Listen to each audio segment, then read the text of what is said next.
우리가 지난 시간에 이제 사도행전을 쭉 말씀을 나누면서요, 이제 바울이 어느덧 1, 2, 3차 전도 여행을 끝내고 예루살렘에 왔어요.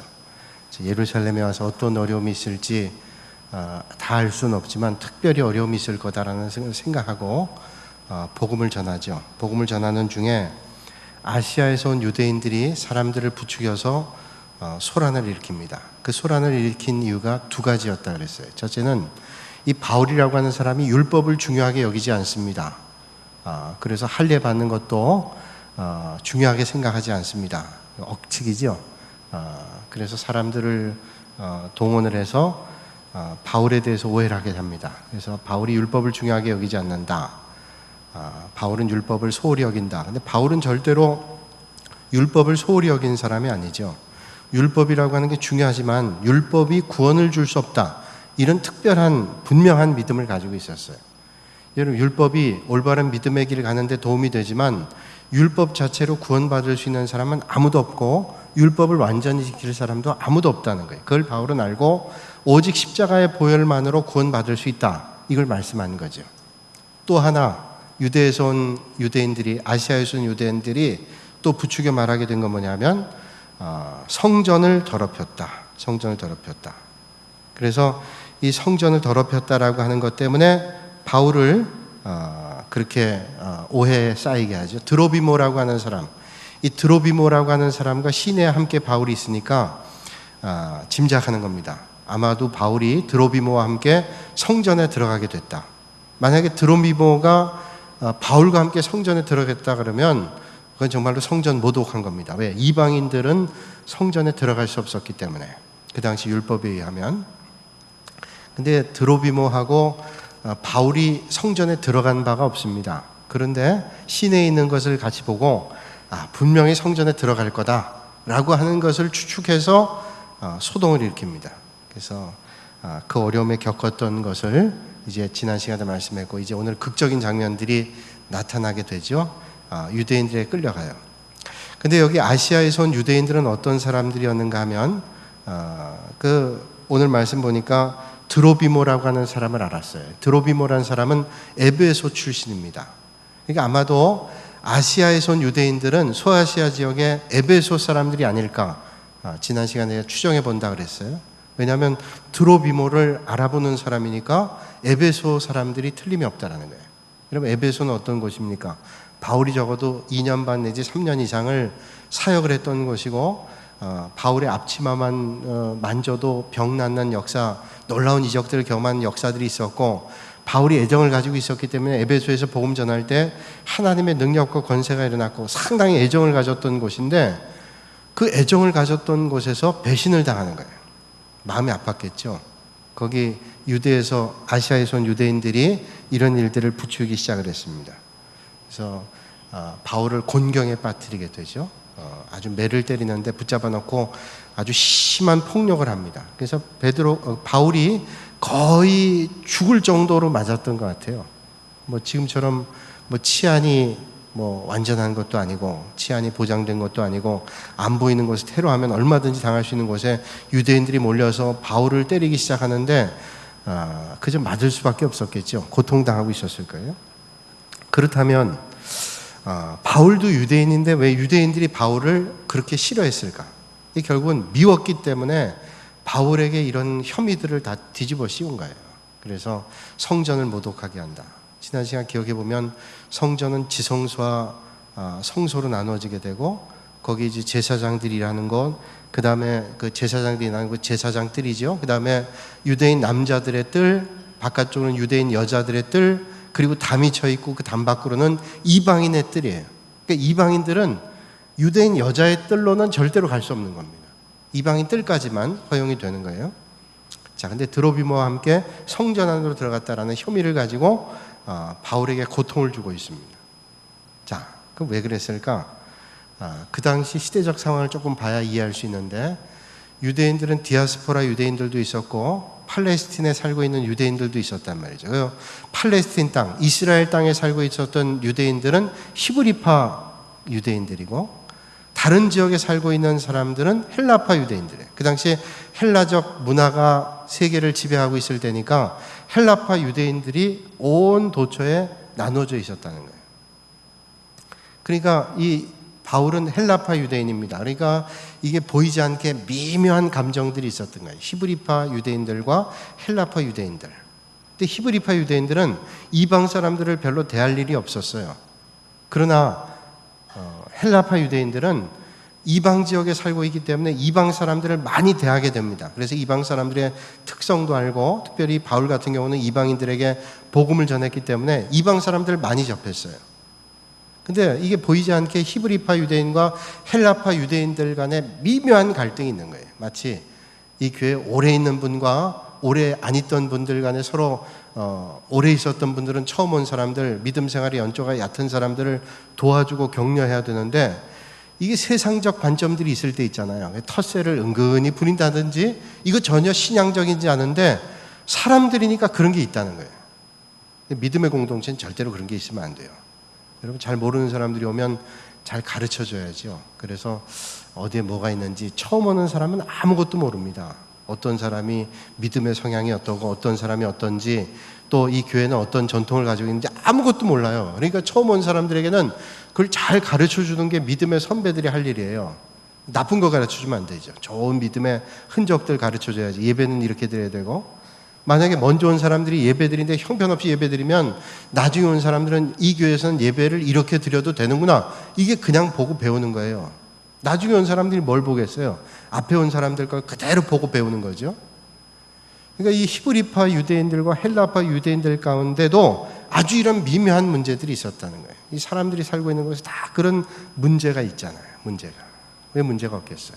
정말로 좋은 공동체는 뭐냐면, 그 사람이 어떤 지역의 사람이든, 얼마나 오래된 사람이든, 얼마나 연조가 짧은 사람이든 그 구별하지 않은 거예요. 믿음 안에서 정말로 사랑이 있고 교제가 있고 깊은 영적 교제가 있는 곳에는 그런 거 따지지 않는 겁니다. 믿음 안에서 정말로 사랑이 있다는 게 뭐예요?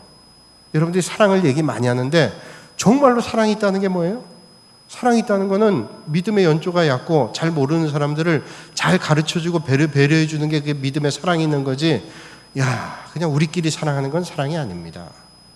그건 말은 사랑이지만 절대로 사랑이 아니에요. 그래서 참 마음 아픈 거는 사랑을 얘기하는데 사랑이 없어요. 요즘에 여러분 사랑을 많이 얘기하지만 사랑이 없다라는 게 안타까운 거 아니에요? 진정한 사랑이 뭐예요?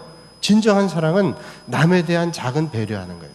제가 신학교 갔는데 1학년 때 4학년 선배님이 이제 수련회를 1년에 2번씩 하는데, 보통 4학년들이 조장이 돼요. 근데 그 선배님이 아주 훌륭한 분이었어요. 늘 먼저 보면 인사해요. 그분이 한번 그런 얘기를 했어요. 친절 가운데 가장 기본적인 친절은 먼저 인사하는 거래요. 먼저. 그게 정말로 사랑이라는 거예요. 가장 중요한 친절, 가장 기본적인 친절은 뭐냐? 보고 먼저 인사하는 거예요.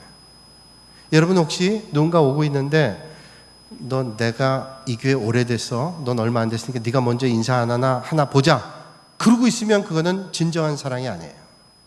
먼저 그 사람 보면 뭘 잘 몰라요. 그러니까 그 사람에게 먼저 인사하고, 내가 이 교회 집사인데 혹시 뭐 어려운 거 불편한 거 있으면 말씀하세요. 제가 잘 도와드릴게요. 이러면 얼마나 마음이 따뜻해지겠어요. 여러분, 오늘 이 밤에 있는 여러분들이 적어도 그런 일들 먼저 하실 수 있기를 주님의 이름으로 축복합니다. 그런 의미에서 옆에 있는 분들에게 한번 씩 웃어주시면서 축복합니다. 무섭게 하면 안 돼요. 무섭게 그냥 인사하면 안 돼, 때릴 걸 마냥 그러면 안 되고, 한번 씩 웃어주는 것만 해도 이게 얼마나 좋잖아요. 자, 그러니까 여러분, 바울이 이 헬라파 유대인과 히브리파 유대인 간의 아주 미묘한 가운데서, 이 사람은 헬라파 유대인이었기 때문에 히브리파 유대인들에게 미움을 산 거예요. 또 히브리파 유대인들이 지금 주도권을 잡고 있는데 헬라파 유대인이었던 바울이 와서 말씀을 전하는데요, 많은 사람들이 이 말씀을 듣고 회개하고 구원의 능력을 만나고 복음의 각성이 일어나고 이런 일들이 있으니까 미운 마음들이 생겨요. 누가 미운 마음 생기냐면, 당시에 기득권을 가지고 있었던 사람들이 틀림없이 미움이 생겼을 거예요. 믿음이 없는 거죠. 믿음이 있는 사람이라면 복음을 전하는데 왜 미워요? 그런데 당시에 틀림없이 대제사장이라든지 또 바리새인이라든지 서기관이라든지 또 장로들이라든지 이런 사람들은 아주 싫었어요. 왜? 주도권이 절로 넘어가는 것 같아요. 바울에게.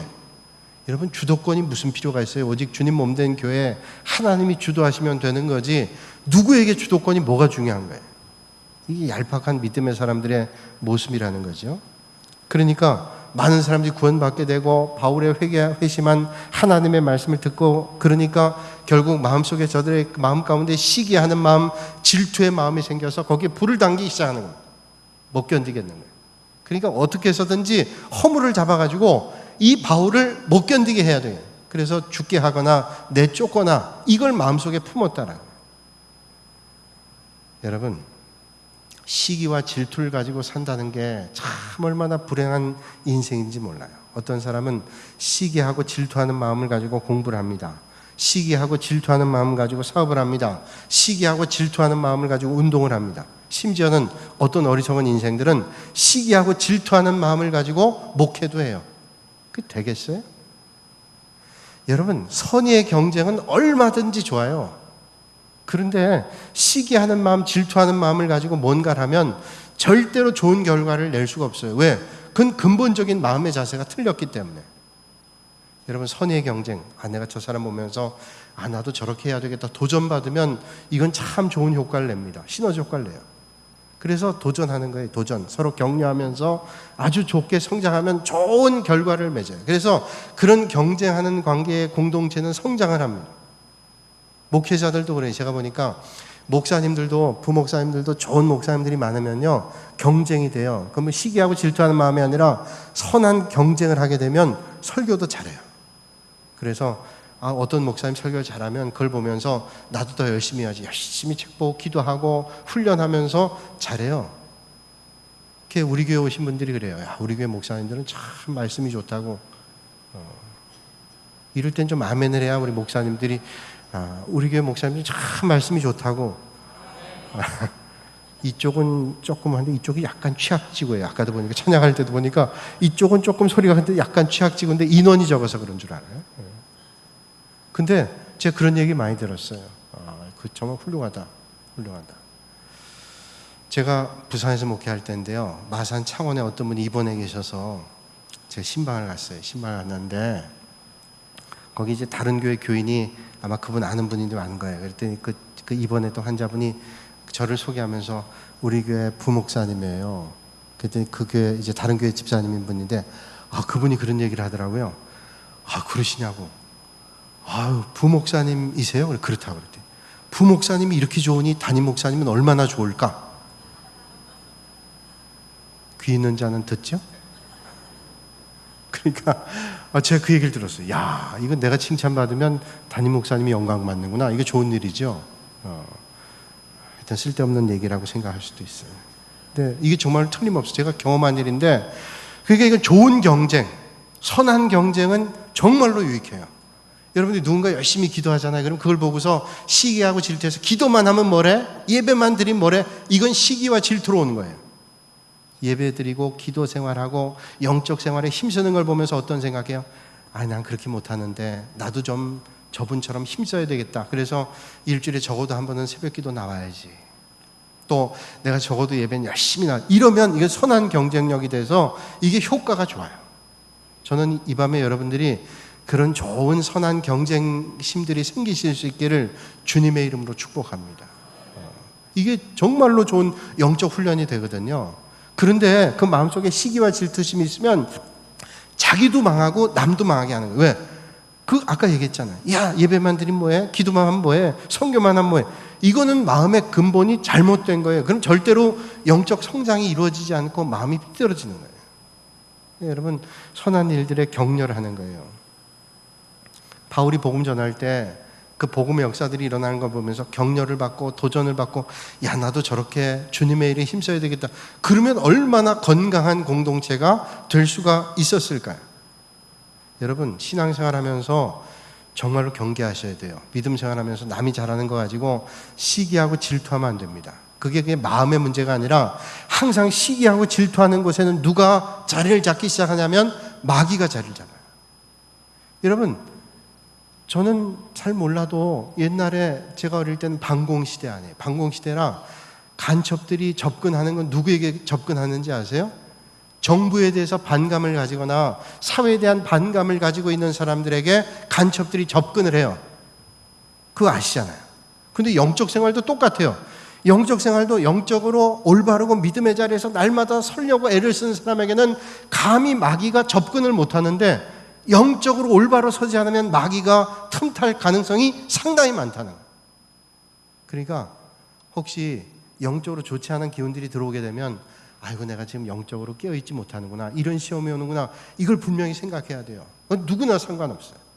믿음의 초년병도 마찬가지고, 믿음의 연조가 깊어도 마찬가지고, 장로님도 마찬가지고, 목사도 마찬가지예요. 그런 시험이 왜 안 하겠어요? 우리의 마음 가운데 뭔가 시험이 들어올 때는 정신 똑바로 차려야 돼요. 아, 이거 나한테 시험 주려는구나, 이 시험에 빠지지 말자.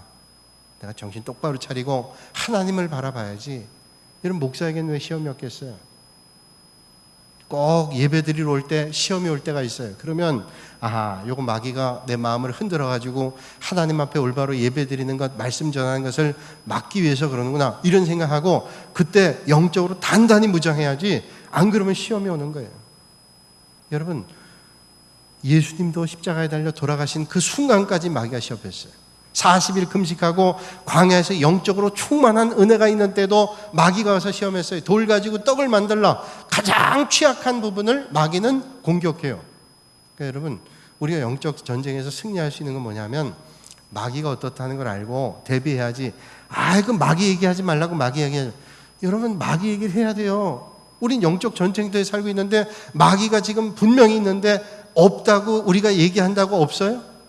지금 북이 우리를 위협하고 있는데 그렇게 위기감을 조성하지 말라고 얘기하지 말라 그러는 것은 올바르지 않아요. 정신 똑바로 차리고 우리가 방비를 해야지 라고 생각해야 되는 거예요. 무서우니까 도망가자. 아까 저녁에 뉴스 보니까요, 북한에서 괌 포위해서 포를 쏘겠다고 그러니까 괌에 사는 사람들이 우리 이제 딴 데로 이사 가야 되겠어요. 그러면 안 돼요. 마귀가 여러분들 공격하면 난 이제 마귀가 무서우니까 나는 피신 가야 되겠다. 그러면 아예 마귀 편에 설렌다. 그러면 안 되는 거예요. 그런 얘기 있잖아요. 오늘 비 오는 날이에요. 비가 쫙 오는데 예배당에 어떤 분이 있었어요. 비가 와서 예배당에 이제 집에 못 가고 예배 끝난 데 있었어요.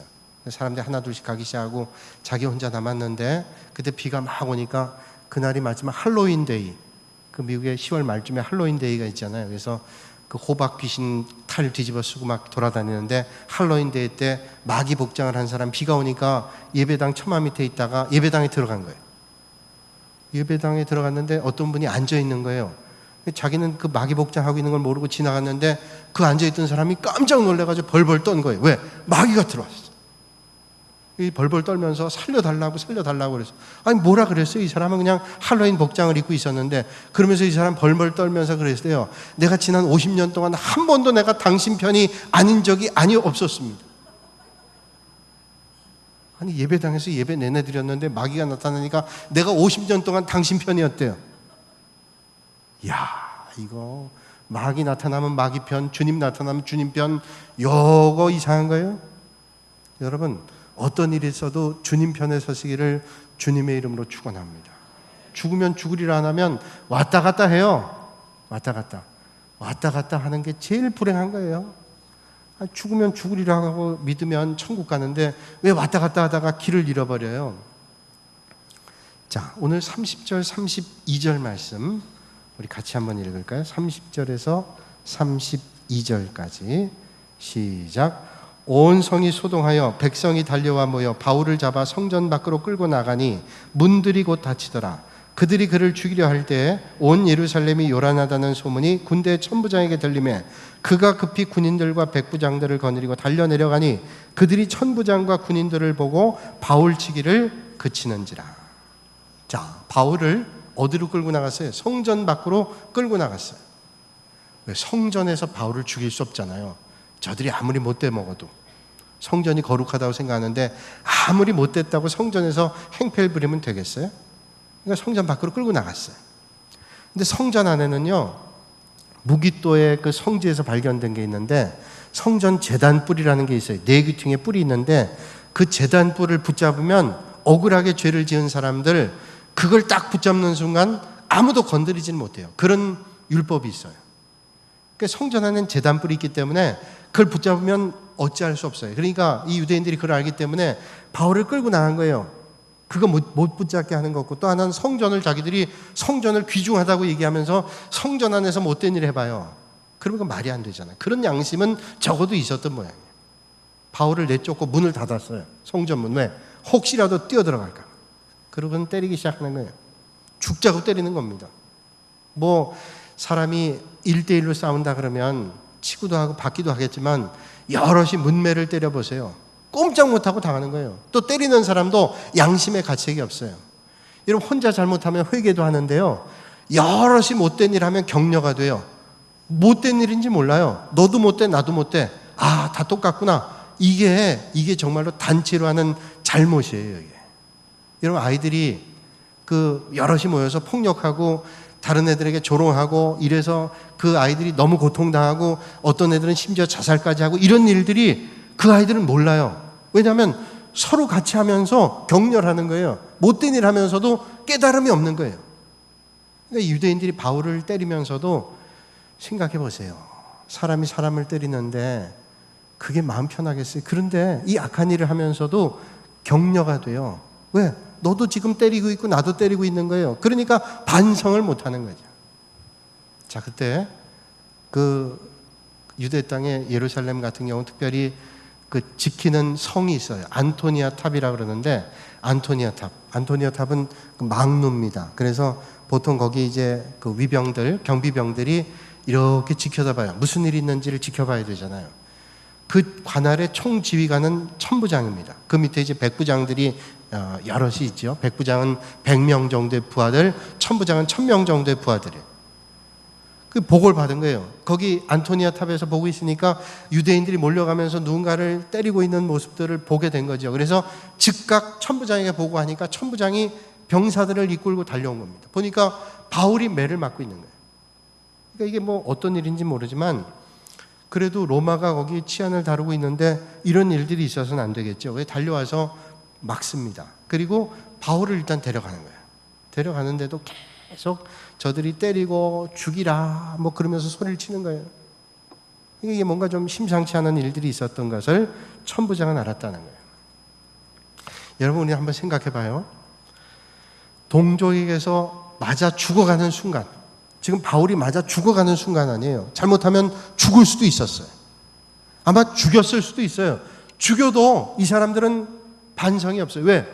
여럿이 함께 있으니까 내가 죽였을 리는 없다. 얼마든지 피해 나갈 구멍이 있는 거예요. 못된 일 같이 하고도 나는 조금밖에 안 했어 라고 할 수 있어요.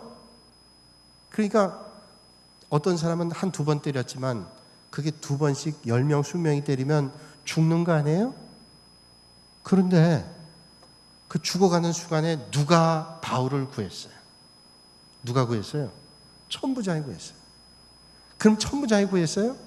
그 천부장을 동원한 하나님께서 그 위기에 있었던 바울을 구하셨다는 거예요. 여러분 삶에 어떤 위기가 있다 할지라도 분명히 여러분들을 도와주시는 손길이 있는데 그 하나님을 의지하실 수 있기를 주님의 이름으로 축복합니다. 어떤 권력도 어떤 권세도 어떤 물질도 어떤 능력도 구할 수 없어요. 그러나 여러분이 목숨이 끊어지는 그 순간에도 여러분들을 구원할 수 있는 분이 있는데 그분이 바로 주님이라는 사실 믿으셔야 돼요. 오늘 이 밤에 여러분들이 안타까운 마음 가지고 주님 나왔다 할지라도 이건 도저히 해결이 안 돼. 그거 해결하실 수 있는 분이 있어요. 지금 맞아 죽어가는 순간에 천부장이 달려올 줄 어떻게 알았어요? 안토니아 탑에서 누군가 보고 있었고 그걸 보고받은 천부장이 달려와서 바울을 구해줬어요. 이건 하나님께서 천부장을 동원하고 로마 병사를 동원해서 바울을 살려주신 거예요. 여러분, 정말로 우리의 위기 때에 의지할 수 있는 분은 하나님이에요. 우리가 삶을 살다가 어려움 만나요. 정말로 떼거지를 만나가지고 정말로 맞아 죽는 순간이 있을 때가 있어요. 그러나 사람 의지할 거 아니에요. 그때 하나님 의지하면 하나님께서 여러분들을 인도해 주실 줄로 믿습니다. 아무나가 아니에요. 하나님 믿는 사람. 그래서 로마서 8장 28절에 말씀하시기를 우리가 알거니와 하나님을 사랑하는 자 곧 그 뜻대로 부르심을 입은 자들에게는 모든 것이 합력하여 선을 이루느니라 말씀하고 있잖아요. 여러분, 하나님께서는 정말로 하나님 사랑하는 사람, 하나님께서 사랑하는 사람들을 선한 길로 인도해 주십니다. 그래서 어떤 때는 지금 고난길, 가시밭길 가는 것 같아도 하나님께서 그 고난길, 가시밭길 길을 거두시고 그 길을 통해서 역사하시는 하나님의 놀라운 은혜의 손길을 만나는 거예요. 많은 사람들이 가시밭길, 고난길 가면서 그때 주저앉아요. 야, 내가 믿음이 뭐냐? 믿음을 포기해요.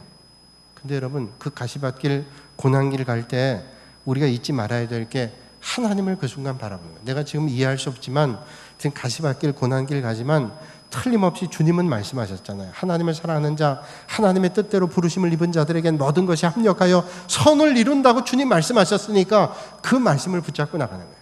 오늘 이 밤에 여러분, 하나님의 말씀을 꼭 붙잡고 믿음의 길 당당하게 서실 수 있기를 주님의 이름으로 축복합니다. 사람이 아무리 여러분을 돕는다 할지라도 그 의지할 게 못 돼요. 그러나 정말로 의지해야 될 분은 하나님인데 하나님이 여러분들을 도와주시면 무엇이 두렵겠어요? 오늘 37절로 41절에 이렇게 말씀합니다. 자, 37절, 41절, 37절에 40절까지만 우리가 한번 같이 읽어볼까요? 37절부터 40절까지 시작. 바울을 데리고 영내로 들어가려 할 그때 바울이 천부장에게 이르되 내가 당신에게 말할 수 있느냐 이르되 내가 헬라말을 아느냐 그러면 내가 이전에 소요를 일으켜 자객 4,000명을 거느리고 광야로 가던 애굽인이 아니냐. 바울이 이르되 나는 유대인이라 소읍이 아닌 길리기아 다소시의 시민이니 청컨대 백성에게 말하기를 허락하라 하니 천부장이 허락하거늘 바울이 층대 위에 서서 백성에게 손짓하여 매우 조용히 한 후에 히브리 말로 말하니라. 자, 이제 천부장에게 사람들에게 좀 말할 수 있는 기회를 달라는 거예요. 지금 어떤 상황이에요? 천부장이 바울이 이런 얘기를 하니까 깜짝 놀래요. 네가 헬란말을 할 줄 아냐? 여러분, 예수님 당시에는 언어가 여러 가지 언어가 쓰여 있어요. 성경에 보면 신약 성경에 아람어가 있고요, 헬라어가 있고요, 히브리어가 있고요, 라틴어가 있어요. 근데 그 당시에는 로마가 세계를 지배하고 있지만, 로마는 정치적으로 지배하고 있지만 사실은 정신적으로는 헬라 문화가 지배하고 있어요. 그리스 헬라가 정신을 주도하고 있어요. 그래서 거의 다 그 지역은 헬라어를 쓰고 있었어요.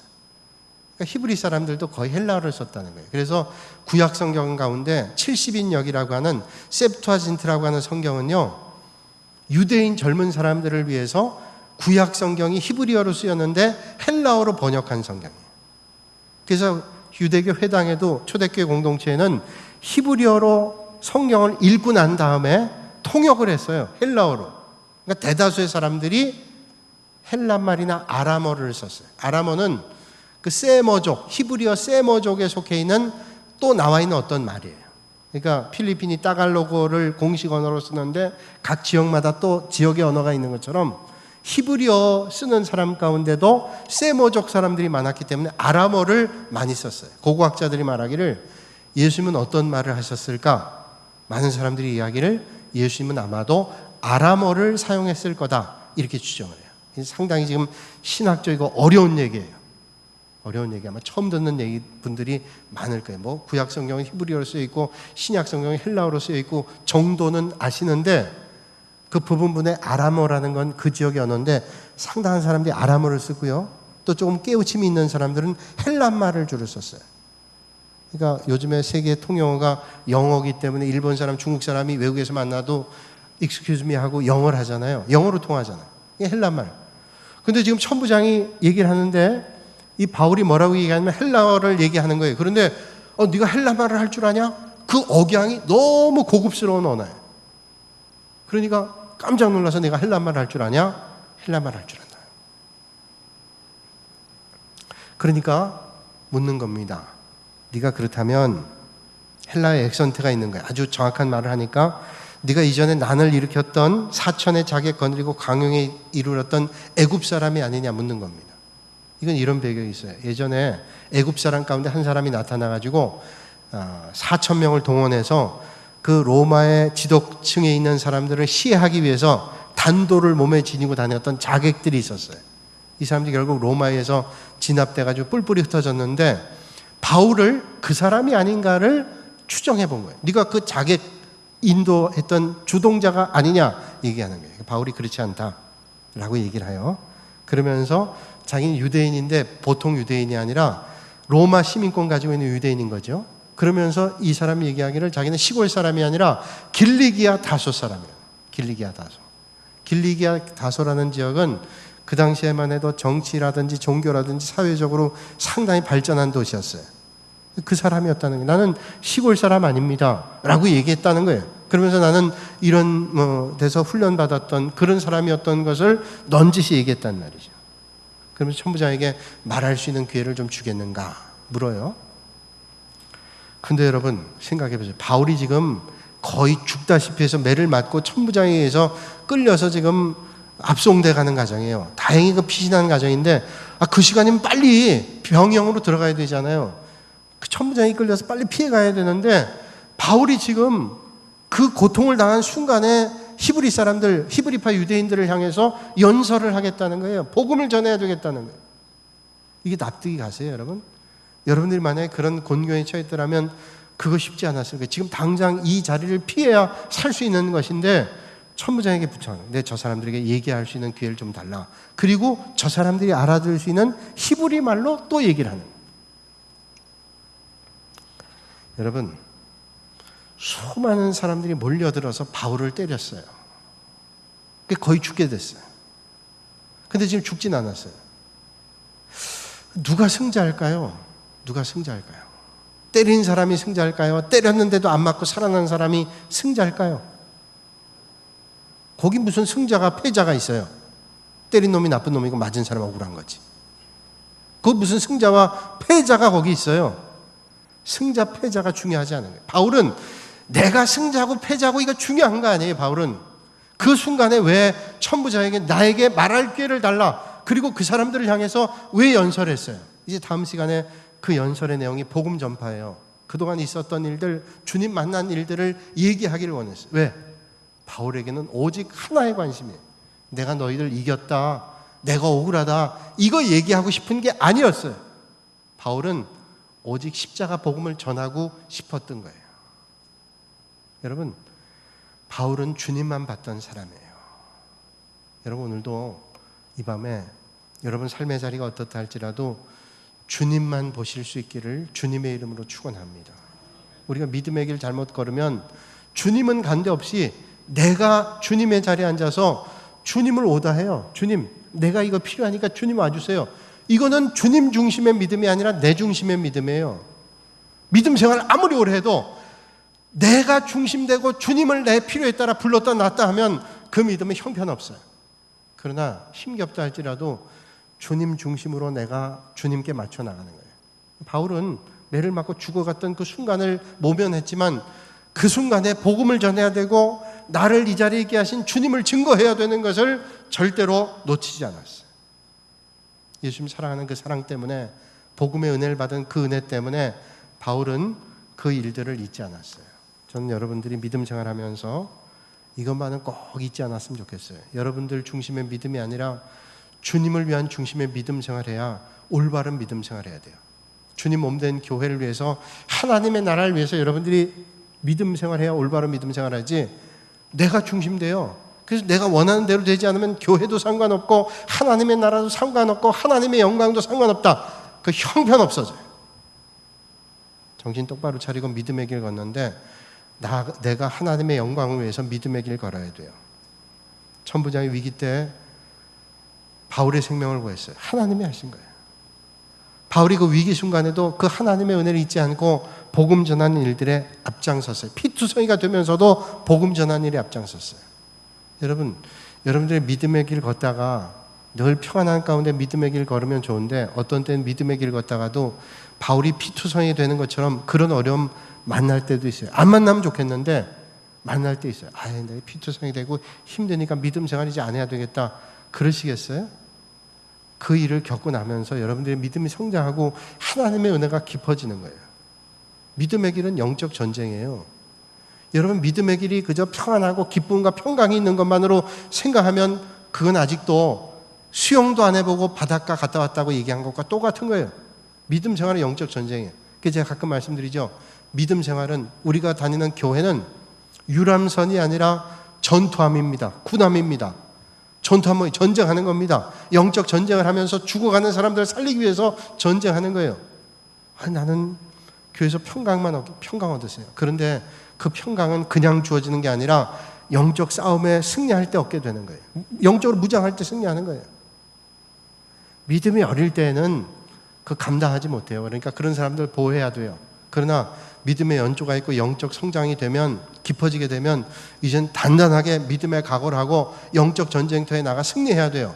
그래야 세상을 이길 수 있고 변화시킬 수 있지, 그저 느슨하게 여유 즐기는 믿음 생활하면 그 올바른 믿음이 아니에요. 여러분, 바울이 왜 바울이 됐어요? 어떻게 위대한 사도가 될 수 있었어요? 목숨 아끼지 않고 주님의 일을 했잖아요. 그가 복음 전하는 순간 끝까지 복음 전하고 나중에 죽음의 일을 갔지만 역사가 그를 증거하고 하나님 앞에 칭찬받는 게 뭐예요? 하나님 맡겨주신 사명을 끝까지 감당하는 거예요. 오늘 여러분들에게 맡겨주신 사명들 기억하면서 우리의 믿음 생활은 그저 산책길이 아니다, 영적 전쟁터다 생각하면서 오늘도 믿음의 자리에서 선한 싸움 싸우면서 믿음의 길 잘 걸으실 수 있기를 주님의 이름으로 축복합니다. 거룩하신 아버지 하나님, 오늘도 이 밤에 저희를 불러주시고 하나님을 예배할 수 있도록 은혜 주시니 감사를 드립니다. 바울이 매를 맞아 죽어가는 순간에도 하나님 바라보고 복음 전했던 그 열정을 우리가 기억하게 하시고 영적 전쟁터인 세상에서 주님 바라보고 믿음의 선한 일들 잘 감당할 수 있도록 은혜로 함께하여 주시옵소서. 예수님의 이름으로 기도하옵나이다.